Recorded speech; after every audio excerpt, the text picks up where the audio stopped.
Hello, hope you're all well. And here I am again in this lovely park of monuments and statues celebrating different cultures, different beliefs. Right behind me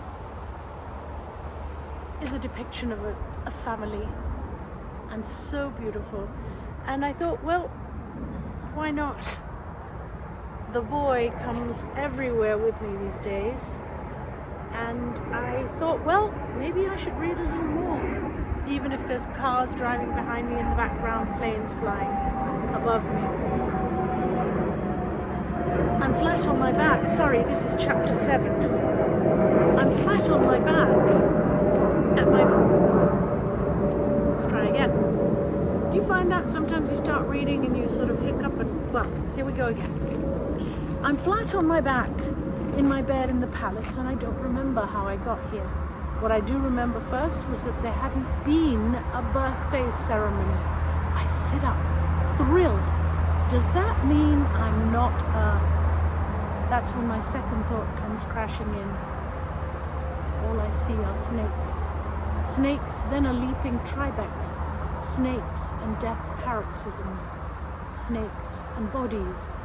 And my mother's empty tent, which little by little is filling with more and more snakes. Dozens of snakes sliding in and out of everything, over everything, under everything.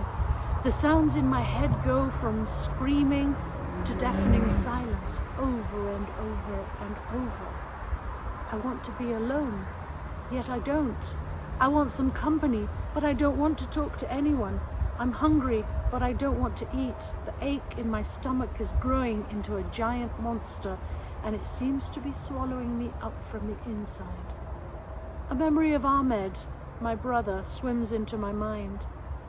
I must have been about 9, and he just turned 11. I discovered him poised with his slingshot aimed into a tree where a rare albino lovebird perched. I crept up behind him, and just when he was ready to release the stone, I stopped him. I pushed his arm. "Don't do it! Don't do it!" Thrilled, I watched as the bird spread its wing and soared up high into the sky. "You ruined my shot!" Ahmed whipped round. "Yes, I did. I'm gonna get you for that. You'll have to catch me first." We raced around the huge fountain, zigzagging around the low-trimmed labyrinth and across the skipping steps of the silent long pool, sending the royal blue and white peacock shrieking in terror. I laughed, and he yelled until I tripped and fell, smacking my cheek on a rock. "Bonbon!" Ahmed reached me in 3 seconds. "Are you hurt?" He pulled me to my feet and examined my wound. Shaking him off, I ran. He was infuriated, and the chase was on again. We raced the length of the silent pool, beyond the cascading waters. Our voices echoed along the walls, all the way down to the rose garden. There, I slid feet first under the broad leaves of the great banana trees into one of our favorite hiding places, panting. As I came to a stop, I breathed hard, relishing the familiar loamy smell.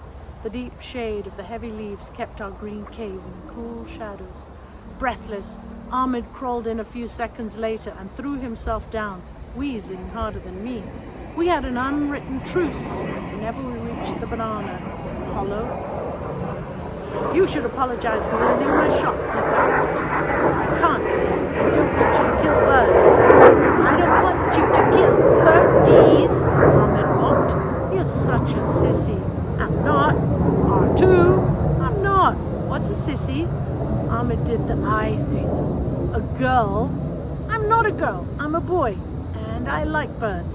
"Well, that's sissy." "No, it's not." "Is." "No." I scratched in the dirt. "Men like birds," I countered. "I have a book full of pictures of birds which are all drawn by men.